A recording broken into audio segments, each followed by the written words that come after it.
Against, carried. Fixing of the common seal, 9.1. I'm happy to move that. Councillor Parker, second. Put the motion. All those in favour, please say aye. Against, carried. Go to 9.2, which is the city's exchange presentations. We just have to, where are we? Receive a note. Just make sure I'm that. Yep, receive a note. Any further comments from you, Deputy Mayor Shannon? All good. I think we'll just, you're happy to move that? Anyway, exchange. Thank you. Councillor Scott, second it. Brilliant, thank you. Put the motion. All those in favour, please say aye.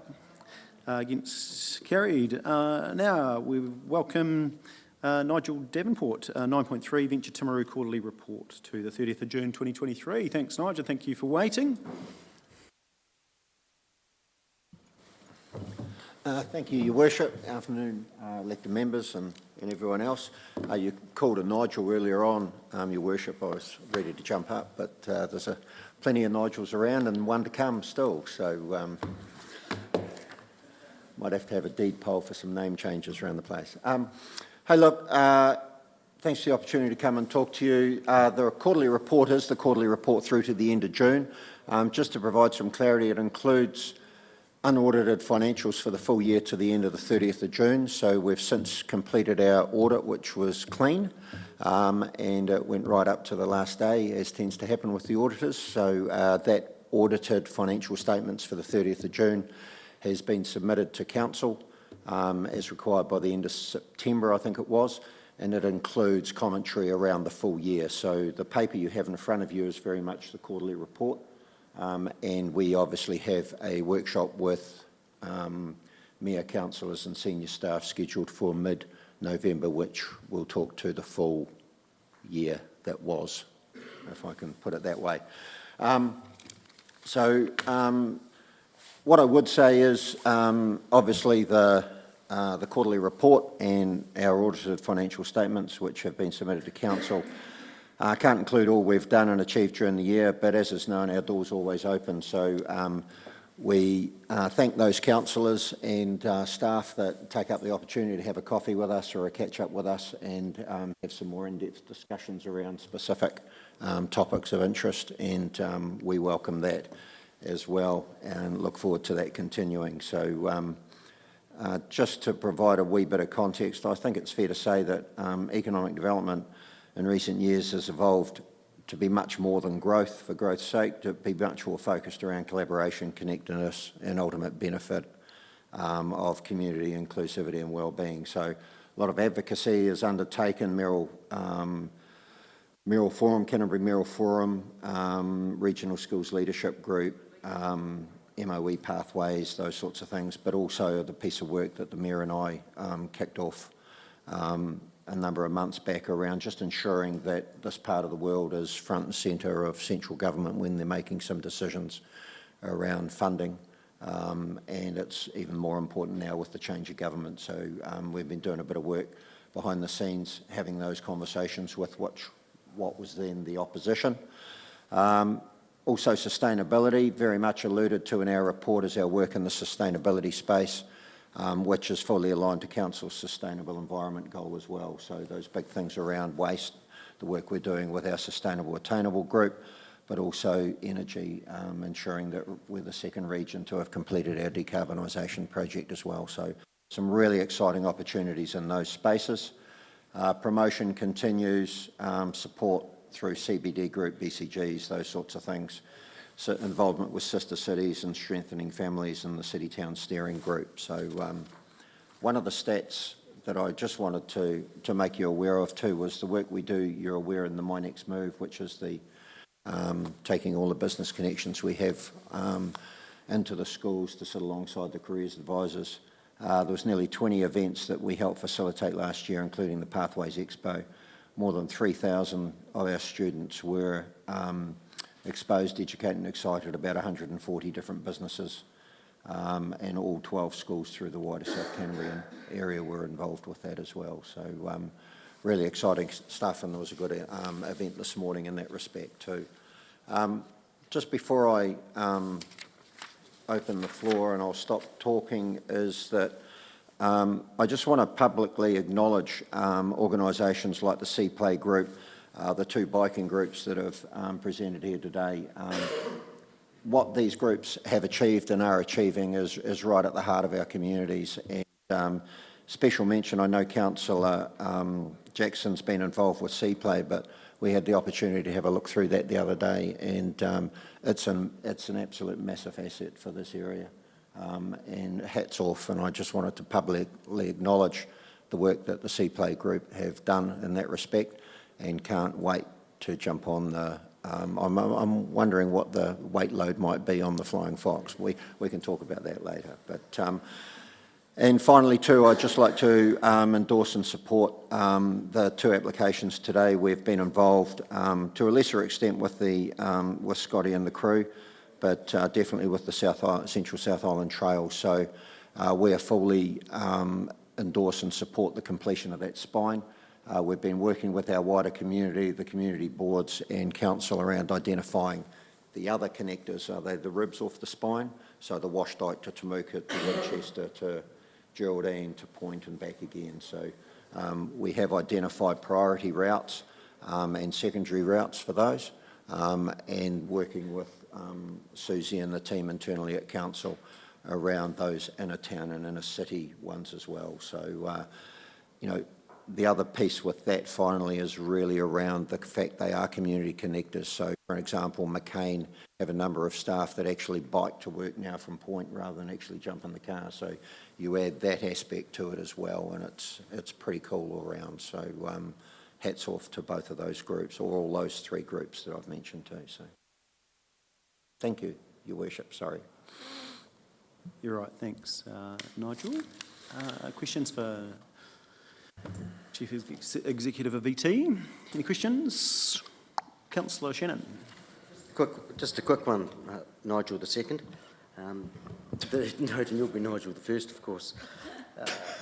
In the first page of the attachment there, I don't remember if I've mentioned this before, but it's just something I'm interested in. As the low employment levels are particularly low, and I know that makes it challenging for employers, I still see that 2.8% as an opportunity, as people who already live here, who already live in the district, who already potentially have a home. And I know that not all 2.8% will be able to slot straight into whatever workforce, but there are opportunities from the disabled to the young. And is this a space that VT can be involved in to engage that part of that group? It's obviously the toughest one, or do we just leave it up to the agency, so to speak? No. Really good question. I know you've asked it of me before as well. Full employment in general terms is about 3.5% unemployed. So that takes into account those that are moving between jobs, those that have a variety of challenges at varying levels of actually being employed. So 2.8% is, you could say that there is, what's that? How's my maths? 0.7% employed that in a less tighter employment market might not be. But that said, the agencies around South Canterbury or the Central South Island, especially those with challenges around mobility, learning difficulties, those sorts of things, are doing an excellent job.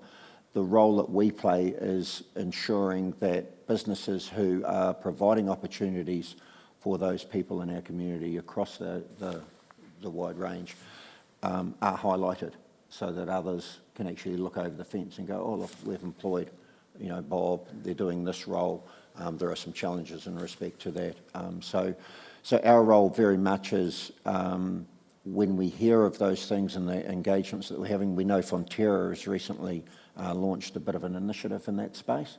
So as that gets a bit of ground, our role is to elevate that and provide those connections, I suppose, to make sure that, for want of a better term, no one's left behind in that respect. So I would love, actually, Kilmarnock Enterprises, if you've ever walked through the door of that entity in Christchurch, it is absolutely phenomenal, and I'd love a mini Kilmarnock Enterprise in Timaru in time. So, sorry? Sorry, what's stopping you? Yeah, exactly. Time, resources. Just clarity, what, 2.8 is unemployment, what's the job seeker? Because that won't, job seeker benefit won't be in that. And it's reported differently, isn't it? Yeah, there's job seeker work ready, and we are, so 2.8% is everyone that is effectively on an unemployment benefit. Including job seeker? Yep. Is that yep, right? Ah, fascinating, yep. yeah. So the job seeker work ready figure for the Timaru district normally sits around that 450, 500 mark. And it peaked a bit obviously over COVID and what have you, but we're certainly well below season or traditional highs, lows. Yeah, it's a relatively small figure in the bigger picture. Yeah, no, that's interesting. Michelle, sorry, Councillor Pye. Thanks. I just have a question about your in-house resourcing of your new roles around digital marketing. You've developed some resources. Where are those resources shared? How do you monitor success of them? Do you have stats of how often they've been viewed? And then can you monitor how they turn into dollars for our region or not? Yes, yes and no. I'll go back to the start. The resources we've had a variety of resources across a number of different platforms that have been built up over the years, whether they're video resources and print resources, etc. It was highlighted to us over the course of the last year and a half as we've refreshed some of our websites and platforms and information. We needed to pull those into one area. So we have launched recently a toolkit which we've sent far and wide into the recruitment agencies, into the individual businesses, wide variety of resources, videos, reports, infographics, all of those things like was in the report. So we are monitoring the access to those via the web stats. The hardest thing at the end of the day is actually monitoring the reason why someone has grabbed an opportunity in Timaru, where they first heard of that, etc. So the only way we can do that is basically anecdotal. We catch up regularly with the recruitment agencies especially, and of course when we're talking to businesses, especially the food pro and manufacturers who account for about just under 20% of our workforce, we're continually talking to them around, you know, these new staff, where are they coming from, how have they heard about you, because the key with them is that they have the opportunity, but when someone's looking at the role, they're always asking, as we know, where are my kids going to go to school, what am I going to do on the weekend, what happens, that sort of thing. So. Councillor Scott. Thanks, Nigel. I always read your reports, just wanted to acknowledge that. But firstly, I hope around, so. I was just thinking around, you know, understanding our domestic land stock take. So many, many years ago, the council did a commercial land stock take survey where they went Washdyke, Redruth, Port, and got a good understanding of what availability of land there was and who owned it and what their future visions were and blah, blah, blah. Have we in South Canterbury, or Timaru district, sorry, ever done a domestic land stock survey? So, for example, have we looked at infill opportunities? Have we looked at green space, urban opportunities? Because we talk about our housing stock is not up to scratch for an increased population growth, but have we ever commissioned or done a wee project on actually looking at what opportunities that there are in our urban communities? My understanding is that the bulk of that information is within the consultant reports that were commissioned by council as part of the growth management strategy. So around the volume of infill, the number of hectares of infill land available, etc. Oh, okay, I might need to pull those out. Yeah, okay. Yeah. I just think because there's opportunity in there around connecting landowners with developers, you know, community workshops, because it is a big ask for people to subdivide land, or even the thought of building something is onerous on people. So I will grab those out and have a look at those again, because I think we forget about those opportunities and reviewing those. Yeah. The piece that we're about to release out is, we've had some feedback from His Worship, and we're getting some feedback from Mr Cooper and his team, is around a future preference, bit of a future preference survey around people inquiring of our community, what are their preferences. We're hearing it very clearly from our business sector that, you know, people coming into the area are wanting to live in or near our city, in apartments, and, you know, and it's the old drum I've been banging, I know, for a while. So it's important we get a bit of data in relation to that. So what's important to people, are these preferences changing? We're hearing it from the business, we're hearing it from the real estate agency as well. So, yeah.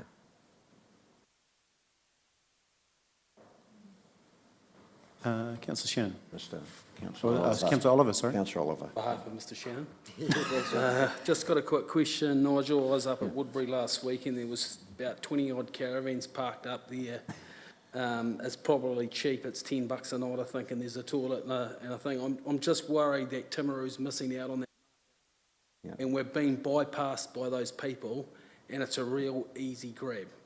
It's just sitting there like an apple ready to pick, and I'm just not too sure why we aren't trying to capture that market. And for once, I haven't got my Geraldine hat on, I've got my Timaru hat on. And I think that, I think we're missing out here in the city. Yeah. And I'm not too sure whether there's any public land, but there's some really good camping grounds that are self-operated in and around the North Island. North Island have a much more bigger take on this, but Yeah. talking to a person that's retired and has a caravan, you know, people do come down here for a month stint and do a caravan tour of the South Island regularly, like our friends do. And I just think we're missing out, Yeah. big time. And I don't know how we fix it. I mean, there's vacant land down by the bay, which I believe could be really good opportunities that we're missing out on. And I think they can be at a real easy grab on for Timaru. I think it's a really valid point. Really, thank you for raising it actually in this forum, because, you know, we have a lot of engagement with the New Zealand Motorhome Association because we have designated areas for the motorhomes around, less so for caravans. And I think you're right. You know, we have, you know, Point. I know the likes of the Point, the Geraldine, and the Temuka motor camps, for argument's sake. But, you know, there are some restrictions there, I suppose, given the size of them as well. So, but yeah, I'm keen to, you know, it's another string to the bow that we need to develop and relatively quickly, because, as we know, the cost of travelling internationally has risen significantly, and the purchase of caravans, we know, and motorhomes for that extent has gone through the roof. So no, it's a good, valid point. Thank you, Councillor Oliver. Anything further for Nigel? No, all good, thank you. Mr Davenport, we appreciate that. So we'll go back to the recommendation on page 22, which is receive and note Venture Timaru's quarterly report for the period 1st April to 30th of June. Do I have a mover for that? Please, Councillor Jackson, and Councillor Burt is the seconder. Any further discussion? No. I'll put the motion now. All those in favour, please say aye. Against, carried. Thank you. Thank you, Your Worship. Appreciate Thanks, that. everybody. We'll welcome now the experienced crew from TDHL, GM Fraser Munro and Chairman Mark Rogers.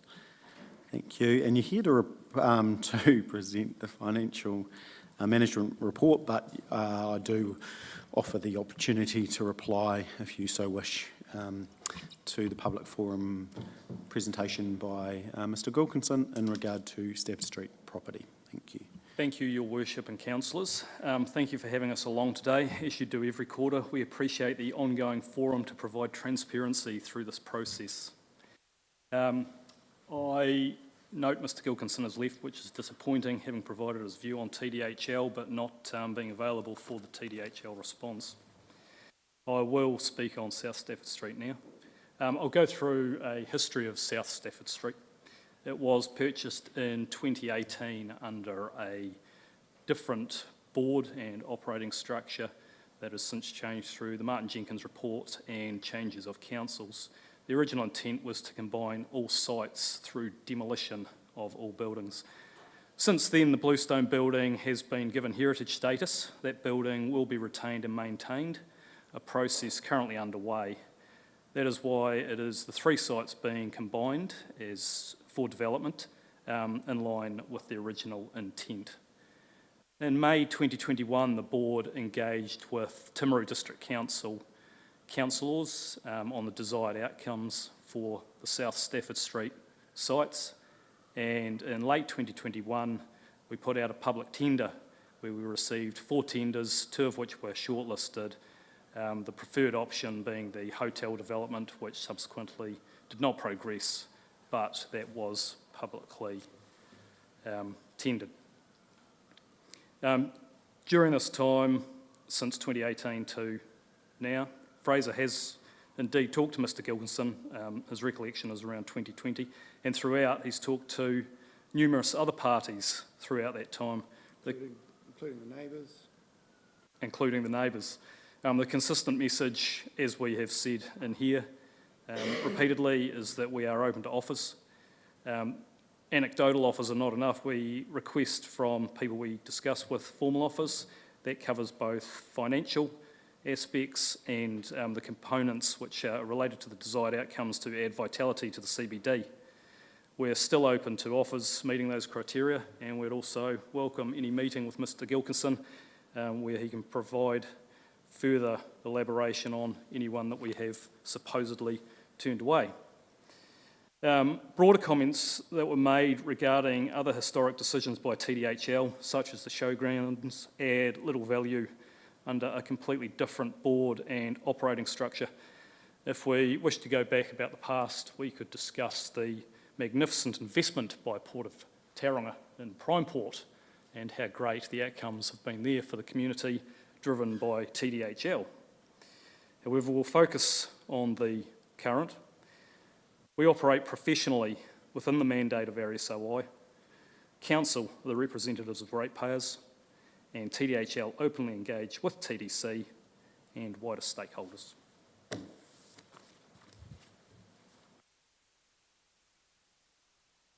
Fantastic, thank you. And questions from councillors?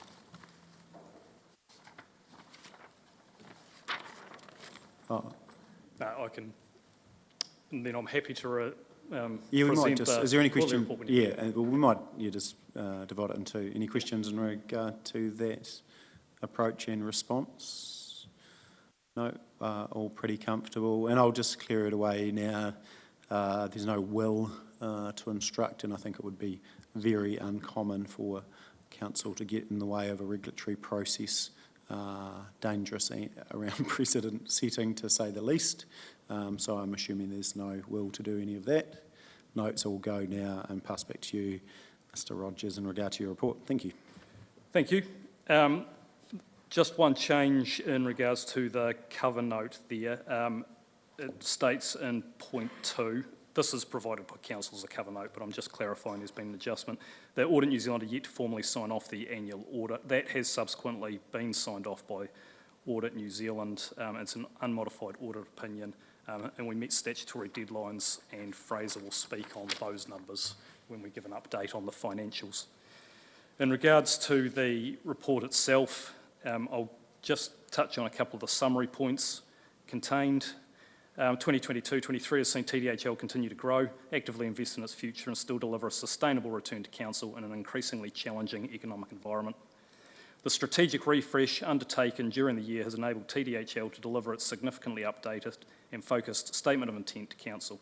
It also provides the foundation for TDHL to align closer to council and to identify how it can best support council's priorities as it works through the upcoming long-term plan process. The themes of diversification, reinvestment and supporting council's wider objectives can already be seen in TDHL's land acquisitions in Washdyke.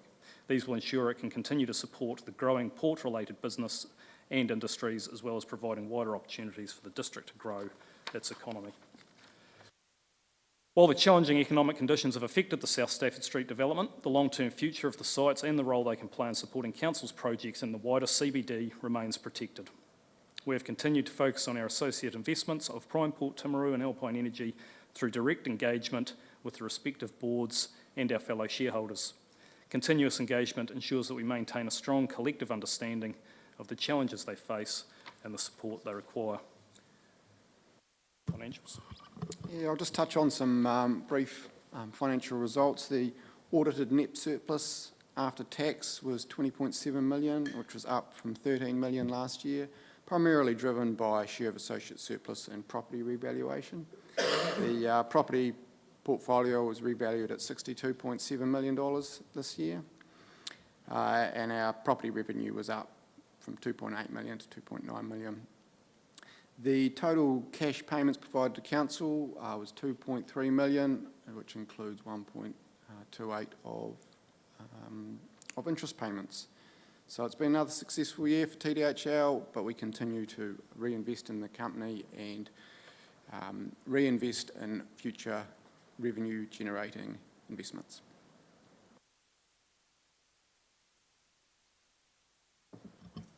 Fantastic, thank you. Questions?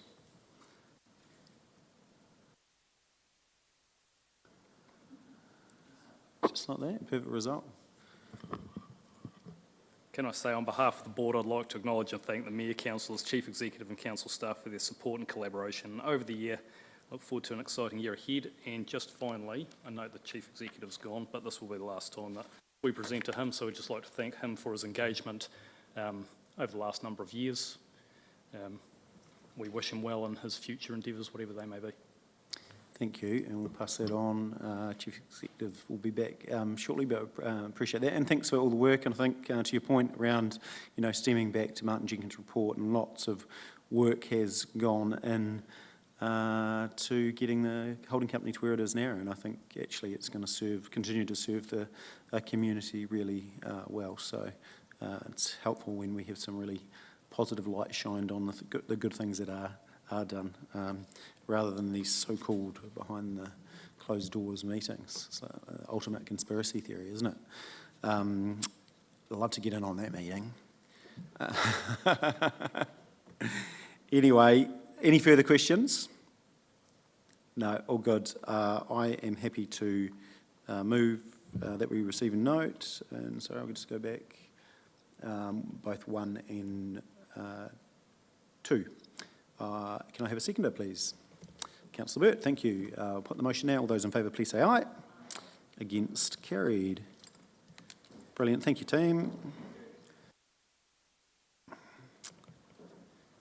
We'll move now to 9.5 on page 47. And welcome, Susie and Andrew. Thank you. And now we've obviously had the presentations from both the Mountain Bike Club and Central South Island Trails, and we'll pass over to the officers to introduce the report, and then we'll make some decisions after that. Thank you. So basically, at the last long-term plan, there was $100,000 per annum allocated to, I guess, promoting cycling and cycleways in particular. It is meant to be an annual contestable fund, but in the last 2 years, there has been no funding allocated. So that money has been put aside, and now with the current budget of also $100,000, there's effectively $300,000 in the pot available. We've had 2 applications, as you've had presentations from today, which are certainly worthy of consideration for this funding and certainly meet the criteria.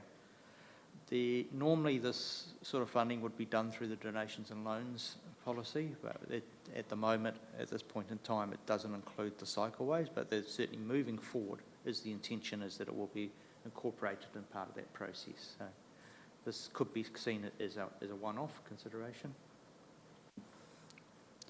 Susie, do you have anything to add? Yeah, just noting the really good presentations from the 2 teams up here today, and just reiterating what the Central South Island Trails team have been saying about the funding. We are in year 3 of a National Land Transport Program, which is usually where there is some available funding at the end of the year for this type of works. And historically, Waka Kotahi have been able to attribute to that funding to road controlling authorities or groups that are shown to be ready to deliver in time for the 30th of June 2024. So they are in a good space. We're working really closely with them in regards to the contracting side of things, supporting them where we can, as we did with the COVID relief funding that was attributed 2020. And so we'll be continuing to work with them in that space and support where we can. And just noting, picking up some questions from yourself, Councillor Oliver, we are working with Venture Timaru and wider on a more cohesive town connector active transport strategy, which will be a much longer term strategy looking at how all the communities connect together overall, but getting this main spine, getting the connection from Washdyke through up to Tekapo will just be a brilliant start for that, and we are really starting to see those use cases. I know I drive by it fairly regularly and often see people walking, dogs, cycling, kids, people in wheelchairs, mobility scooters. Haven't seen the golf buggies, which is good. But yeah, seeing them being well used, and it has pushed our program and given us great kudos in the Waka Kotahi environment for the likes of our Transport Choices funding and Streets for People funding that we've been able to attract. Happy to take any questions. Cool, thank you. And just to note, this funding is very much for those that are, shovel-light, ready like those projects, literally ready to go. There's nothing else that we can see in the short term that's out there, certainly not that I'm connected with. So bearing in mind that end of this financial year, 30th of June next year, 1st of July, there'll be another 100,000 available moving forward. So I'm pretty comfortable that all of this 300k could be allocated today. I just wanted to pick up on point 11, which is Council also has committed 2 million of the Three Waters Better Off funding to cycleway projects. I am concerned that, because we don't have this money in our bank account, do we? Or we do? No, we don't have it all on our bank account. We have received one tranche of it, but Okay. we do have a contract with government on this. Okay. No. Writing. Yeah, that's good. I'm just conscious of what projects could get pulled into the future.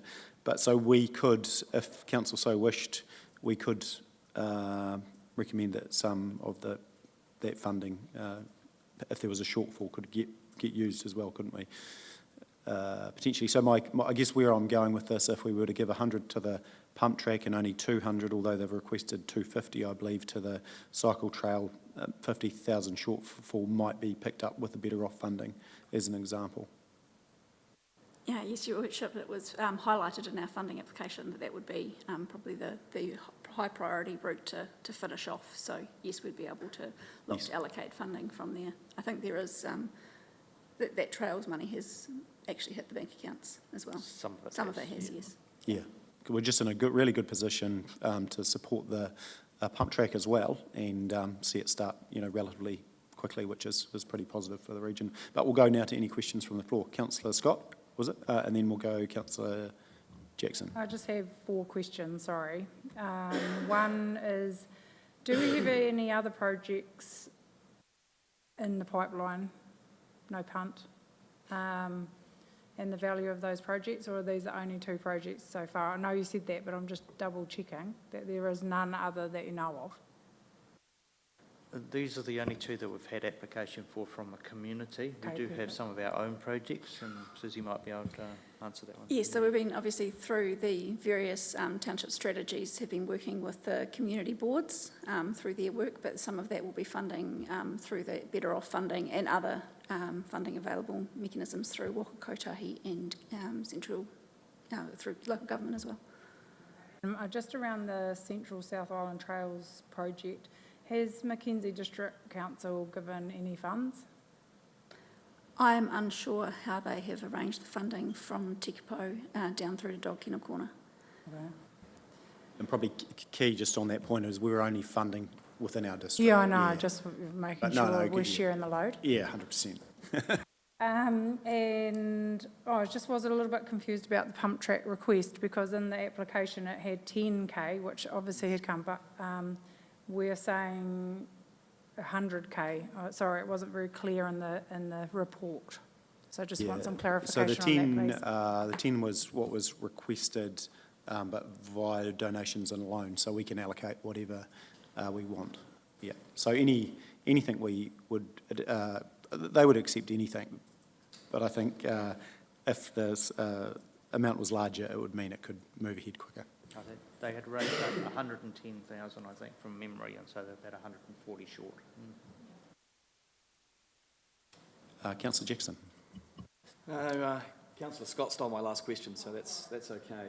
So yeah, no, look, obviously, if they're only expecting 10,000 and they walk over the 110, that's not bad going. That's the case. It's good. No, I agree. Councillor Burt. I really should clear a conflict in terms of one of the speakers. Gina is one of my staff at work, and I would have a bias potentially, but also that bias might change after what the baby did on me, but we'll discuss that later. Thank you. I appreciate declaring a conflict. And for those on the live stream, while Gina was presenting, Councillor Burt was holding the baby. So thank you, Grandad Burt. Appreciate it. Yes, Councillor Pye. I'm fully supportive of both of these projects, but I just want to make sure I understand how the funding actually works. So this is the 100,000 that was tagged in the long-term plan. That's just ratepayer money, isn't it? Not Better Off funding or any other government funding. This is in addition to that. Yes, that is correct. Yep.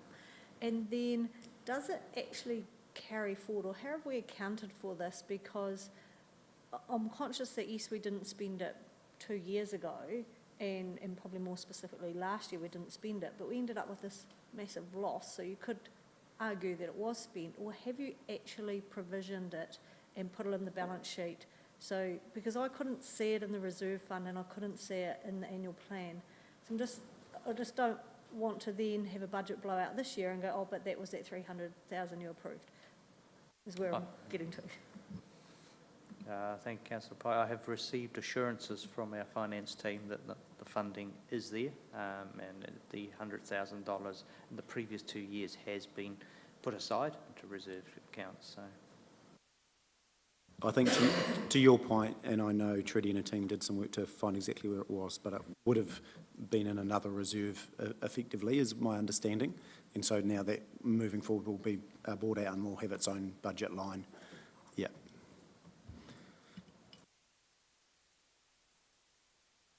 Further questions or any recommendations around a decision? So the options are allocate it in full, and then that would mean there's nothing to carry over, or we could do less, also taking into account that you've got that other Better Off funding. Look, the key driver for me is that we can contribute to these and really get them going in a timely fashion. Councillor Pye.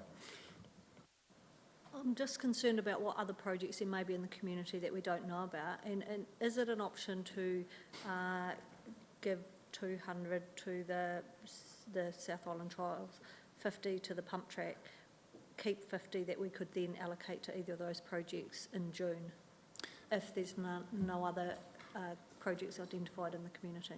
Yeah, or you could give 150, Better Off funding could give 100, you could give, or you could divvy it up however you want, really. But taking into, I think from my point of view, in the last couple of years, I've only been aware of these two projects, and some people might say, after perhaps a news story, oh, well, we've got a project that would fit this. Yes, but you literally need to be able to turn the soil tomorrow. And I've kept pretty attuned of some of the projects out there, and I'm not aware of any, and I'm not sure if any of the community representatives are aware of any that aren't sitting there. I know with this, talking about Temuka, Geraldine, Woodbury, those sorts of ones, but they're nowhere near where we need them to be, but they can certainly be lined up for future tranches. Yeah.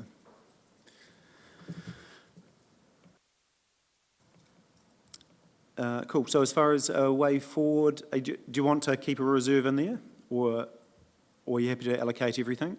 So would you be happy with 200, 100, and then the balance for the Central South Islands Trails comes from Better Off funding, which they're requesting? Yeah, and bearing in mind that funding will be spent in its entirety for the projects that we've requested the money for as well. So Councillor Jackson, sorry. I was happy to move that option, actually. Yep, okay, that's great. So, just for clarity, is that the Central South Island Trails receives 200,000?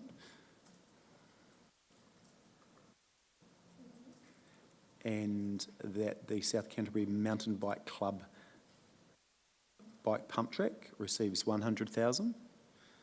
And we don't necessarily have to account for the Better Off funding because it's probably out of this paper. Yeah, so, yeah, just those. Yeah. Your Worship, are we at the same time recommending that this fund be included, shifting it over to donations and loans? Can we do that now as well? Sorry, tell me which point you... The annual 100,000. Other considerations, point number 23. Sorry, 23? Yeah.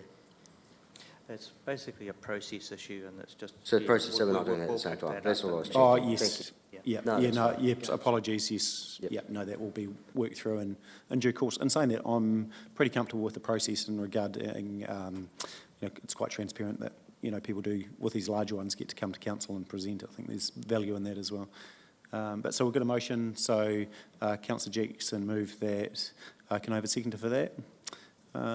Yes, Councillor Parker, brilliant, thank you. Any further discussion? Put the motion now. All those in favour, please say aye. Against, carried, thank you. And team, you're all good with that?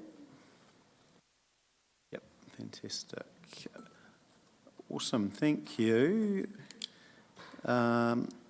Dismissed for the time being. Go now to 9.6, which is Actions Register update, and there was just 2 items. We can walk through this pretty quickly. Workshop visit to the airport, which has a date there, and also the report on the delegations manual, which is later in the agenda. So I'll just move that we receive and note the Actions Register. Can I have a seconder for that? Councillor Shannon, put the motion now. All those in favour, please say aye. We are just going to adjourn for a couple of minutes because I know we've been sitting here for 2 hours, just for 5 minutes, and then we'll come back to the Haringey Stadium Trust item of 9.7. Thank you.